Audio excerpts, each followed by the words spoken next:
Nakita nyo na ba ang reaction ni Tito Mars, no? No, ito. Isa ito sa pinag-uusapan ngayon, no? Panoorin natin yung mga kwento ni Tito Mars, no? Hindi daw siya basher ni ni Diwata. Ito panoorin natin, guys. Kasi ito yung opinion niya, eh. Nung nakaraan, gumawa ako ng video tungkol nga dun sa parisan ni Diwata base sa pictures na nakita ko na kumakalat sa TikTok. Tapos sobrang daming tao na medyo hindi naintindihan yung sinabi ko doon. Tapos feeling nila, naninira na naman ako, sinisiraan ko daw yung parisan ni Diwata, bakit daw ayoko na namang umangat yung tao. Alam niyo yun, yung mga normal na sinasabi nila kapag ako'y nagsasalita. Tapos, nag-live tong si Diwata.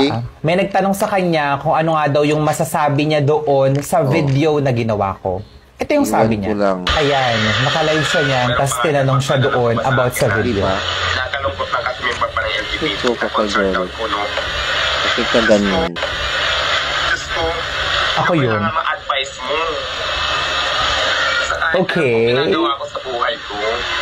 Diba sabi ko nga, dati nung nakatara ko sa layang ng tulay, hindi naman kita nakita, hindi ka naman naging concern sa akin. Kung gaya na naging negosyante na ako, may mga concern ka na ganito, ganyan. Alam ko naman lahat yan eh. Sa panahon kasi ngayon, medyo wala pang pwesto, diba? Kaya ganyan nakalagay yung ating mga paninda. Pero if binigay na ni God talaga yung pwesto na hinihiling ko, maayos na yan lahat. Simula sa mga tauhan, simula sa mga organization, sa pagsuserve, mga gamit, naka-organize lahat. Kaya huwag niyo akong pangunahan kasi alam kong ginagawa ko. Hindi ko kailangan ng concern daw kuno for the views. Hindi ko kailangan ang mga advice kasi alam ko naman ang ginagawa ko, alam ko tama at mali. So para doon sa bakla na hindi ko naman sa kilala kung sino pa man, so hindi ko kailangan yung concern mo daw. Alam ko yan, maghintay ka na, huwag mo kong pangunahan at tingin. Kung hindi mo feel yung tenda ko, huwag ka na lang mag-comment ng against me kasi hindi talaga maganda ang tapas ng bunganga mo doon sa caption mo, kung ano-ano pang binanggit mo, mga itis-itis, mga daga-daga na nato. Hindi ba kasi lahat yan, malinis mo yung pagkain. Para yun naman sabi ko. Nakakalungkot na gano'n naintindihan ni Diwata yung gusto kong sabihin. Like, porket nagsabi ako ng katotohanan, porket sinabi ko kung ano yung nasa isip ko, porket sinabi ko yung opinion ko doon sa litratong nakita ko, inambabash na kagad ako, sinisiraan ko na kagad yung business niya, hinihila ko na kagad siya pababa. Diba? Like, okay ate, kung ayaw ninyo ng advice ko, go.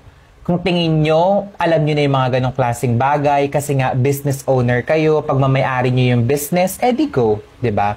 Nakakalungkot lang na bilang CEO at bilang may-ari, ganyan ho yung mindset ninyo na parang medyo close, medyo sarado sa mga feedback, sa mga, alam nyo yun, opinion ng mga tao sa paligid ninyo. Business ho yan. Wala hong perfectong business. So sana po bilang may-ari, bilang mas nakakaalam na mga bagay-bagay, open po kayo sa mga ganong klaseng komento, sa mga ganong klaseng opinion.